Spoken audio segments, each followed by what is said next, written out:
Hi, I'm Karl Konrad and welcome to another Australian Immigration News Update. Be sure you don't miss any of these important updates by subscribing to this channel and turning on that notification bell. On the 1st of July this year, a major change is taking place, allowing certain short-term 482 visa holders to be sponsored by their employer for permanent residency via the 186 visa. This will also apply to certain 457 visa holders as well. The government just released new laws to allow certain 482 and 457 visa holders to use all the occupations on the short-term occupation list. However, don't get too excited yet, for there are specific conditions attached. These laws have been put into place to recognize those who were in Australia during the COVID-19 pandemic period and supported the economy. To have access to all the occupations on the short-term occupation list, you must meet the following conditions. 1. You must have been in Australia for at least 12 months between the 1st of February 2020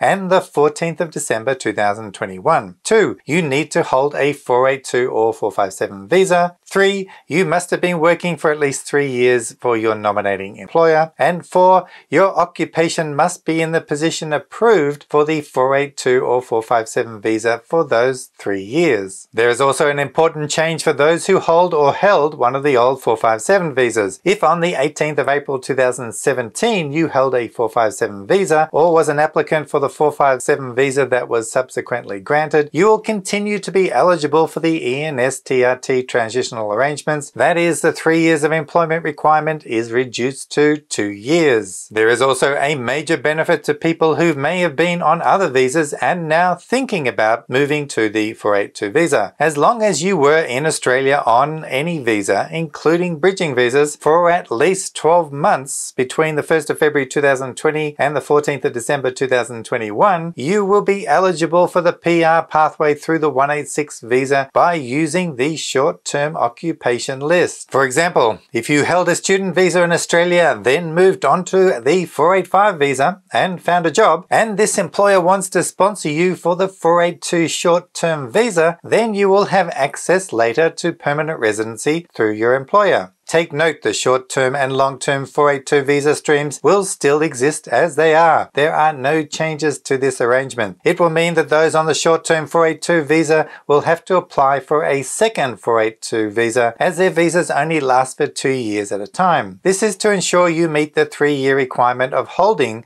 the 482 visa for the 186 PR pathway. Unfortunately, it means that those who are outside of Australia during those specified time periods and cannot meet the 12-month requirement, if you hold a 482 short-term visa, you will not be able to be sponsored by your employer for permanent residency. Remember, those on the long-term 482 visa stream will still have access to the 186 employer sponsor stream via the TRT transition stream. The direct entry stream of the 186 visa remains the same. No changes there. For this direct entry program, you must still nominate an occupation from the long-term list. Although a little complicated, it is great news for the current 482 short-term stream visa holders and future 482 short stream visa holders who have been in Australia for the specified period of at least 12 months. It is not a provision that benefits short-term 482 visa holders who have recently arrived in Australia, but who knows, this could change as well, so fingers crossed for you. Since the new law does not apply until the 1st of July, there is plenty of time to obtain more information about these changes and absorb all the possible benefits they will bring. If you need help understanding all of this, please book a time with us